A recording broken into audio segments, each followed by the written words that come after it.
5700 पर सपोर्ट लेने की कोशिश यहां पर निफ्टी की होती हुई दिख रही है और आज का लो देखिए 5697 यानी कि 5700 के बेहद करीब और एक बार वहां लो बनाने के बाद 5700 के ऊपर है। हालांकि कोई रिकवरी बड़ी नहीं है लेकिन मामूली सी रिकवरी, यूं कह सकते हैं कि इन लेवल के आसपास थोड़ा सा बाजार गिरने से इनकार कर रहा है, लेकिन फिर भी 50 अंकों की कमजोरी निफ्टी में साफ तौर पर दिख रही है। 180 अंकों की कमजोरी सेंसेक्स में।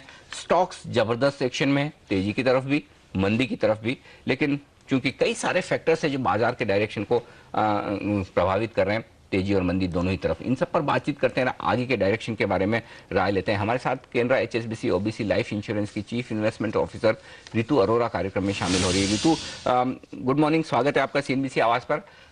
हफ्ते 10 दिन बाजारों के लिए काफी खराब रहे, एक साथ इतने सारे फैक्टर्स जो बाजार को प्रभावित कर रहे हैं, जहां एक और ग्लोबल मार्केट्स, फिर यहाँ पर हमारे अपने ट्रिगर्स। लेकिन सबसे पहले उस ट्रिगर की बात करूंगा जो बाजार के लिए इस वक्त सबसे अहम है, रुपए का। रुपया जिस तरह से कमजोर होता हुआ दिख रहा है, क्या समझा जाए बाजार में यहां से भी और नीचे की रिस्क काफी खुलती हुई दिख रही है? और खासतौर से तब, जबकि मुझे याद है 3 हफ्ते पहले जब आपसे पिछली बार बात हुई थी तब आपने साफ तौर पर कहा था कि बाजार में यहां से कम 5% की डाउनसाइड रिस्क दिख रही है और उतना नीचे अब बाजार आ चुका है। अब आपका क्या व्यू है? पे बुलाने का और याद रखने का मैंने 3 हफ्ते पहले क्या कहा था। मुझे लगता है मार्केट अब 14.5 टाइम्स FY14 पर है, जो कि बहुत रीजनेबल वैल्यूएशन है और फंडामेंटल फैक्टर्स बहुत ज्यादा डिटोरिएट तो नहीं हुए इन 3 हफ्तों में। करेंसी ऑफ कोर्स एक बहुत बड़ी चिंता का विषय है। मुझे लगता है मार्केट को यहाँ पे रुकना चाहिए, स्थगित होना चाहिए। बहुत बड़ा डाउनसाइड नहीं दिखता है, ज्यादा से ज्यादा 2-3% का, और क्योंकि बहुत बड़े करेक्शन की भी स्थिति नहीं बनती है। हाँ, पिछली बार की तरह FII फ्लोज बहुत मायने रखते हैं और अगर कोई हम क्वांटम आउटफ्लो देखें तब बात अलग है, पर जो स्थिति अभी है मुझे नहीं लगता कि मार्केट को करेक्ट होना चाहिए, यहाँ पे रुकना चाहिए और एक रेंज में ही रहना है। आप upside of 10% and downside of 2-3% from here. तो इस समय मार्केट में नीचे की ओर जाने के लिए ट्रिगर्स तो काफी सारे हैं। आप कह रहे हैं थोड़ा सा रिकवरी देखने को मिल सकती है। ऊपर जाने के लिए कौन से ऐसे ट्रिगर्स हैं जो बाजार में काम कर सकते हैं ऐसे माहौल में? ट्रिगर्स नहीं, ये एक टग ऑफ वॉर है at this point of time जो वैल्यूएशंस का चल रहा है, और वैल्यूएशन की ये रेंज बहुत रीजनेबल है, इसलिए मैं बहुत बड़ा अपसाइड भी नहीं देखती यहाँ। अब क्योंकि वैल्यूएशंस रीजनेबल हो गए हैं, फिर से अट्रैक्टिव हो गए हैं, विदेशी मुद्रा आई है और अभी कोई ऐसा थमाव नहीं देखा है, हमने थमना नहीं देखा है, और इसीलिए एक अपसाइड की स्थिति बनती है। इकोनॉमिक फंडामेंटल्स जो थे, जो चिंता के विषय बने हुए हैं, वो हैं, जैसे कि मैंने कहा करेंसी एक बहुत बड़ा चिंता का विषय बना रहता है, बट उसमें भी मैं नहीं सोचती कि एक बहुत शार्प डिप्रिसिएशन आना चाहिए, जबकि डिप्रिसिएशन का ही माहौल बना रहेगा। अगर करेंसी पे 2 मिनट बात करें तो करेंसी हमने एक बहुत शार्प करेक्शन देखा, पर जो आज सरकारी कुछ कल अनाउंसमेंट्स आए, NRA बॉन्ड्स की बात हुई, ये सब कुछ समय लगेगा समझने के लिए कि ये किस तरह से मार्केट को रोक पाते हैं। फॉरेक्स रिजर्व्स बहुत ज्यादा नहीं है देश के पास, सिर्फ $288 बिलियन के ही हैं, जो कि सीमित कर देते हैं सरकारी विकल्प को कि वो किस तरह से इंटरवीन कर पाते हैं। तो करेंसी पे प्रेशर रहेगा, बहुत शार्प डेप्रिसिएशन की स्थिति नहीं है और इसके कारण करंट अकाउंट डेफिसिट पे प्रेशर बना रहेगा, बट वैल्यूएशंस अट्रैक्टिव हो जाते हैं और मुझे स्टॉक स्पेसिफिक मूवमेंट ज्यादा दिखते हैं। और मैं जो कि आज भी दिख रहे हैं, कुछ स्टॉक्स और कुछ सेक्टर्स डिफाई कर रहे हैं मार्केट के मूवमेंट को, तो मेरे ख्याल से मार्केट इस कारण से इस रेंज में बना रहेगा और इसलिए अब अपसाइड रेंज ऑफ 10% ज्यादा पॉसिबल लगता है रादर देन डाउनसाइड में। आपने एक इंटरेस्टिंग बात कही कि अब करंट अकाउंट डेफिसिट नीचे आना मुश्किल होगा रुपए की कमजोरी की वजह से, और बाजार के लिए अब तक जो तेजी का एक बड़ा फैक्टर था वो ये था कि चलिए ग्रोथ की हालत खराब है, इन्फ्लेशन काबू में आता हुआ दिख रहा है और ऐसे में ब्याज दरों में होगी कटौती। लेकिन क्या आपको लगता है कि अगले हफ्ते आने वाली पॉलिसी में अब इस रुपये की हालत को देखते हुए और करंट अकाउंट डेफिसिट की हालत को देखते हुए ब्याज दरों में कटौती की उम्मीद करना गलत होगा? और ऐसे में क्या रेट सेंसिटिव स्टॉक्स में से प्रॉफिट बुकिंग करने का या निकल जाने का वक्त है? क्योंकि हमने देखा है ग्रोथ देश की इम्पैक्ट होती रही है, हम almost Hindu rate of growth पे आ गए हैं 4.5-5% के, जो कि बहुत चिंताजनक है देश के लिए। उसके अलावा इन्फ्लेशन भी मॉडरेट होने की दिशा में ही है, बहुत एक्साइटिंग नंबर नहीं रहा रिसेंट, बट दिशा वही है। इसलिए मेरे अंदाज से इंटरेस्ट रेट कट की दिशा भी बनी रहती है, बट करेंसी जो डेप्रिशिएट हुई है और करंट अकाउंट पे जो प्रेशर आया है और क्रूड बना हुआ है $102 पे, इस कारण से मैं नहीं आशा रखती कि अगले हफ्ते रेट कट आएगा, पर दिशा over the next few months rate cut की ही बनी रहेगी। बट इतनी जल्दी रेट कट आने की संभावना अब बहुत सीमित हो गई है। कहा कि काफी सारे स्टॉक्स और ऐसे सेक्टर्स हैं जहां पर आपको लगता है कि एक अच्छी रैली देखने को मिल सकती है और मौके हैं यहां पर खरीदारी करने के। कौन से ऐसे सेक्टर्स हैं जो आपको सबसे ज्यादा पसंद है ऐसे असमंजस भरे माहौल में? सेक्टर्स अभी तो वही अच्छे लगते हैं जिन पे करेंसी डेप्रिसिएशन का फायदा है। फार्मा, आईटी वगैरह। आईटी पे ऑफ कोर्स एक बहुत बड़ा ओवरहैंग है यूएस बिल का, बट उसके अलावा भी अच्छा ही लगता है। वैल्यूएशंस स्थिर रहे हैं आईटी कंपनीज के। पीएसयू बैंक्स अट्रैक्टिव लगते हैं, बट बहुत जल्दी रैली की आशा नहीं रखी जा सकती। पीएसयू बैंक्स में एक लॉन्ग टर्म प्ले होगा, बट सेक्टर से ज्यादा अभी भी मेरा फोकस स्टॉक्स पे है, क्योंकि सेक्युलर डायरेक्शन ऑफ सेक्टरल या इंडेक्स मूवमेंट हमें देखने को मिलने की कोई आशा नहीं है कि इंडेक्स यहाँ से 15-20% चल जाएगा या गिर जाएगा। ऐसे में स्टॉक्स ही परफॉर्म करेंगे, ना कि सेक्टर्स या इंडेक्स। इसलिए स्टॉक सिलेक्शन पे ज्यादा महत्व देना चाहिए रादर देन सेक्टर सिलेक्शन। जो सेक्टर्स में परेशानी बनी रहेगी वो ऑब्वियसली ऑटो सेक्टर है, कैपिटल गुड्स है, इंफ्रास्ट्रक्चर है, जहाँ पे इन सब का जो हमने डिस्कस किया इंटरेस्ट रेट्स का प्रभाव बहुत ज्यादा रहेगा और इनमें प्रेशर बना रहेगा। बट इनमें भी कुछ अट्रैक्टिव वैल्यूएशन स्टॉक्स हो सकते हैं। जी रितु जी, आप हमारे साथ बनी रहिए। इस बीच हम लेंगे एक छोटा सा ब्रेक और ब्रेक के बाद फिर से आपसे बाजार और सेक्टर्स पर राय लेंगे। इस बीच ब्रेक में जाने से पहले बता दूं आपको 170 अंकों की कमजोरी यहाँ पर सेंसेक्स में है।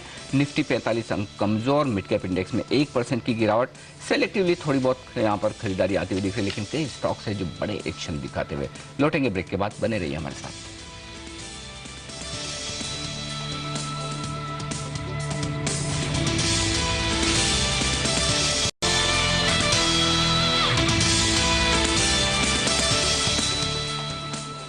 बाजारों में कमजोरी 180 अंकों की सेंसेक्स पर, निफ्टी 50 अंक कमजोर है इस वक्त। और हमारे साथ Canara HSBC OBC life insurance की chief investments officer Ritu Arora है। रितु, पिछले कुछ सेशन से थोड़े से फ्लोज नेगेटिव होते हुए दिख रहे हैं डेट मार्केट में और इक्विटी में, दोनों ही तरफ से एफआईज का पैसा निकल रहा है। डर यह है कि शायद अमेरिका में QE3 धीरे धीरे खत्म होने की शुरुआत हो।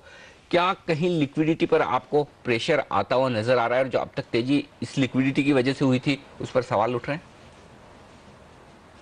जैसे कि आपने कहा, डेट मार्केट में हमने आउटफ्लोज देखे हैं फंड्स के। इक्विटी मार्केट में थोड़ा सा थम गया है इनफ्लोज, बट अमेरिका के अलावा यूरोपियन, और अब बहुत जरूरी हो गया नोट करें कि जापान में बहुत बड़ा क्वांटिटेटिव ईजिंग पैकेज है।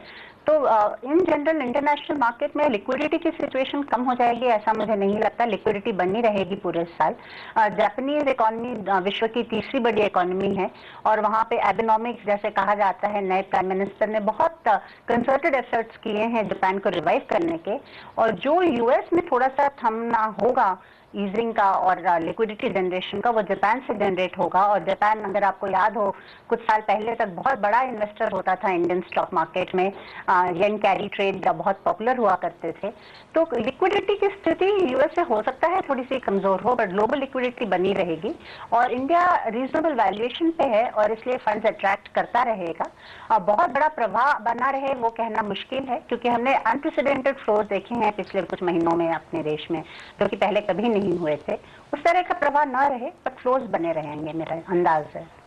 रितु, पॉलिटिक्स कितना इंपॉर्टेंट रोल प्ले कर सकती है आगे आने वाले दिनों में, क्योंकि हम हर रोज कुछ ना कुछ रिलेटेड खबरें पॉलिटिक्स की ओर से सुनने को मिलते हैं, और यहाँ पर ऐसे माहौल में क्या करना चाहिए? पॉलिटिक्स में तो अब अगला एक साल हर दिन नई खबर रहना वाजिब है। इलेक्शंस आ चुके हैं, राउंड द कॉर्नर हैं। अब मेरा फोकस इस माहौल में, क्योंकि आप प्रिडिक्ट नहीं कर सकते पॉलिटिकल आउटकम को, कॉर्पोरेट प्रॉफिटेबिलिटी पर रहेगा, जिसमें मैं सुधार के लिए अब देखना शुरू करूंगी। थोड़ा सा ऑफ टेक और कैपेक्स साइड हुआ है, सीआईआई के नंबर्स में, सीएमआई के नंबर्स में थोड़ा सा सुधार है नए प्रोजेक्ट्स में, और कॉर्पोरेट प्रॉफिटेबिलिटी पे ध्यान रहेगा, जो कि फंडामेंटल टैंजिबल डेटा पॉइंट्स हैं, इन पर ध्यान रखूंगी। पॉलिटिक्स इंपॉर्टेंट है, पर उसको प्रिडिक्ट करना बहुत मुश्किल। और अब आज की तारीख में बहुत ज्यादा रिफॉर्म्स की आशा भी मार्केट नहीं रख रहा है, इसलिए इम्पैक्ट रिलेटिवली थोड़ा कम होना चाहिए। और जैसा आप कह रही थी कि बाजार का डायरेक्शन उस लिहाज से रेंज बाउंड रहना चाहिए, कितनी बड़ी रेंज आप इस वक्त देख रही हैं? जिस तरह से मैक्रो फैक्टर्स काफी वोलेटाइल हो रहे हैं, काफी संकेत दोनों ही तरफ के दे रहे हैं, तेजी और मंदी के, ऐसे में वो रेंज क्या हो सकती है अब से लेकर इलेक्शन तक, जब तक संकेत साफ न मिले? मुझे लगता है पूरा साल जहां तक मैं देख सकती हूँ एक रेंज बाउंड मार्केट ही बना रहेगा और यहाँ से जैसे 7% करीब करेक्ट किया है, 2-3% और कर सकते हैं और वहां से फिर अनदर 10 to 12-15% की रिकवरी। तो यही रेंज बना रहेगा मेरे ख्याल से, जो कि निफ्टी के नंबरों में अगर हम कहें तो करीब 6,000, 5,500, 5,300 के बीच में मार्केट रहना चाहिए। तो हम देख रहे हैं ऐसे माहौल में भी कुछ कॉन्फिडेंट कॉर्पोरेट्स हैं जो बड़े बड़े एक्विजिशंस कर रहे हैं और कल भी हमने देखा अपोलो टायर्स की तरफ से कूपर का बड़ा एक्विजिशन होता हुआ नजर आया। आप कैसे देखती हैं ऐसी कंपनियों के लिए, ऐसे सेक्टर्स के लिए क्या आउटलुक है आपका? जो कंपनीज एक्विजिशन कर रही हैं वो काफी कैश पर बैठी हुई हैं, कैश फ्लो सरप्लस हैं और मैं पहले भी कहती रही हूँ कैश इज द किंग। इस तरह के टफ एनवायरनमेंट में जिन कंपनीज के पास स्ट्रॉन्ग बैलेंस शीट है, स्ट्रॉन्ग ब्रांड्स हैं, डेफिनेटली प्रेफर्ड पिक हो जाते हैं इस तरह के मार्केट में जहां पे नया कैपिटल रेज करना बहुत मुश्किल है और जिनके पास सरप्लस कैपिटल है और देश में निवेश करने की स्थिति सीमित है क्योंकि प्रोजेक्ट्स नहीं आ रहे हैं नहीं नए, इसलिए विदेश जाके एक्विजिशन की स्थिति बननी रहेगी और ये मेरे ख्याल से पॉजिटिव है जब तक कि फंडिंग सफिशिएंटली ओन सोर्सेज से या लो कॉस्ट सोर्सेज से है। इस बीच एक स्पेस जो काफी कमजोर होती हुई दिख रही है वो है मेटल्स की। ग्लोबली मेटल्स थोड़े से कमजोर हो ही रहे हैं, इंडियन मार्केट्स में भी मेटल शेयर काफी नीचे आते हुए दिख रहे हैं और क्या इस पूरे विश्व भर में जो सिनेरियो है लिक्विडिटी का देखते हुए उसको देखते हुए मेटल शेयरों में क्या अभी निवेश का मौका है या फिर बेचकर निकल जाना चाहिए? मेटल्स की जो एक्चुअल डिमांड है वो तो कम हुई है क्योंकि विश्व में ग्रोथ काफी सीमित रही है। चाइना जो कि बहुत बड़ा मेटल कंज्यूमर रहा है वहां पे भी ग्रोथ थम गई है, इसलिए मेटल स्टॉक्स तो करेक्ट हो रहे हैं, वैल्यूएशंस अट्रैक्टिव हो रहे हैं, पर मेरे ख्याल से और थोड़ा सा रुका जा सकता है और 5-7% की गिरावट तो आनी ही चाहिए मेटल स्टॉक्स में। वहां से वैल्यूएशन सिलेक्टिवली कुछ मेटल्स के अट्रैक्टिव हो जाएंगे और उसको डिमांड से कोरिलेट करना चाहिए कि किन मेटल्स का फिर भी एक बेसिक डिमांड कंजम्पशन तो है ही विश्व में और वो स्टॉक्स डेफिनेटली एक निवेश के लिए अट्रैक्टिव अपॉर्चुनिटी बन जाएंगे, अभी नहीं थोड़े से समय के बाद। तो पीएसयू कंपनियों पर आपका क्या व्यू बन कर आ रहा है, क्योंकि काफी सारी डिसइन्वेस्टमेंट वाली कंपनियां अभी बाजार में आना बाकी है। हमने देखा एमएमटीसी का क्या हाल हुआ, आज ओएफएस का प्राइस जिस तरह से 60 रुपए पर तय कर दिया गया, बिल्कुल अनएक्सपेक्टेड सा मूव था ये सरकार की तरफ से। क्या लगता है आपको ऐसी कंपनियों में क्या करना चाहिए?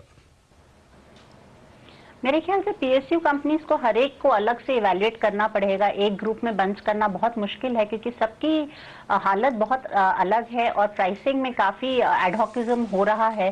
तो कहना कि अच्छा है, वैसे तो कंपनी ज्यादातर बहुत स्ट्रांग हैं but price has to justify the valuation, तो हर कंपनी पे अलग से ध्यान और विचार विमर्श करना चाहिए।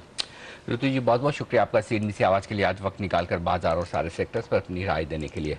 इस बीच बाजार कमजोर ही है, 170 अंकों की कमजोरी के साथ सेंसेक्स पर निफ्टी 45 अंक नीचे लेकर 5700 के लेवल को